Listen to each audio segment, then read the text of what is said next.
यज्ञशाळेत पुढे गेल्यावरती आई भेटली. आईने तिला वस्त्र अलंकार दिले, ते सतीने नाकारले. अशीच ती यज्ञशाळेत गेली आणि तिने बघितलं की यज्ञामध्ये सगळ्या देवांना स्थान दिले, पण शंकराला कुठेच स्थान नाही. सगळ्या देवांचे हविर्भाग ठेवले, प्रत्येकाचे पात्र ठेवले, प्रत्येकाचं आसन ठेवले, प्रत्येकांना अर्घ्य दिले, प्रत्येकाचा सन्मान देवतेचा केलाय, पण शंकराला कुठेही स्थान नाही. सती मातेला क्रोध आला आणि सती मातेनं आपल्या वडिलांना बोलायला सुरुवात केली की म्हणजे बाबा, तुमच्यापासून हा मिळालेला देह आहे, तर तुम्ही शिवलिंगाला असताल तर हा देह कुठल्याही कामाचा नाही, म्हणून मी हा माझा देह सोडून देते. आणि त्या यज्ञाच्या समोर उभं राहून सती मातेनं आपला देह विसर्जन केला.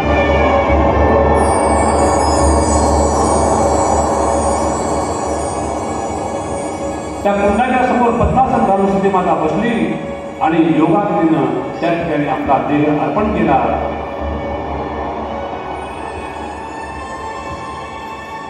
सतीमाता पडलेले पाहून सोबत आलेले ते सैन्य होतं, शिवगण होते, यांनी त्या यज्ञावरती आक्रमण केलं.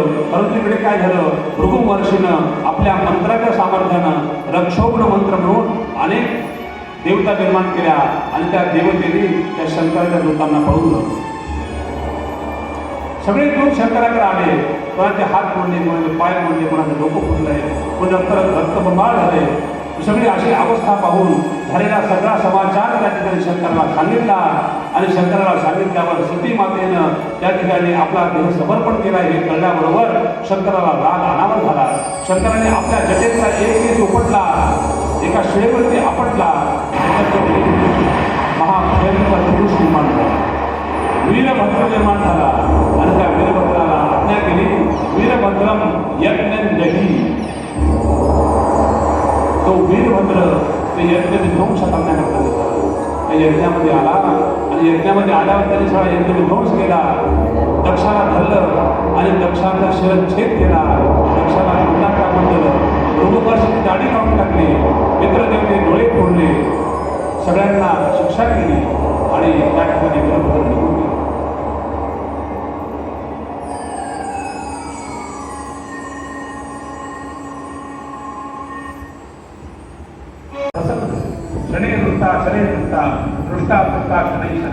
शंकर भगवान लगेच प्रसन्न झाले, म्हणजे काही हरकत नाही, यज्ञाचं काम आहे, धर्माचं काम आहे, मी यायला तयार आहे. भगवान शंकर त्या ठिकाणी यज्ञापाशी आले आणि यज्ञापाशी येऊन परत त्या ठिकाणी दक्षाला जिवंत करायचा प्रयत्न केला.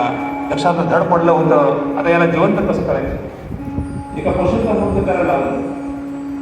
एक बकरा होता, त्या बकऱ्याचं शीत काढून दक्षाला लावलं, दक्षाला जिवंत केलं आणि दक्षाला जिवंत केल्यावरती तो दक्ष त्या ठिकाणी शंकराची प्रार्थना करून राहिला. आता मला सांगा, संपूर्ण देह मनुष्याचा आहे आणि श्री मात्र बकऱ्याचा आहे, तर बकऱ्याच्या वाणीने त्याला बोलायचंय, तो कसं बोलेल शंकराला. आपण शंकराच्या मंदिरात जातो, देवाला नमस्कार करतो आणि हर नमः पार्वती पते हर हर महादेव म्हणून असं करतो का नाही. ते असं करणं म्हणजे ते बोबडाचा आवाज काढणं आहे आणि बोबडाचा आवाज काढला की शंकराला आनंद होतो. शास्त्राला कशी अक्कल घडवली म्हणून शंकराला आनंद होतो. म्हणून तिथे गेल्यानंतर नमस्कार केला की असा ते दान फुटून दारात मारून घ्यायचे आणि शंकराचा नमस्कार करायचा, दर्शन करायचे. प्रत्यक्षात काही अशी चूक करू नका. शास्त्राला उघडपणे बोलण्याचं चालत नाही, मारायचं काम करायचं.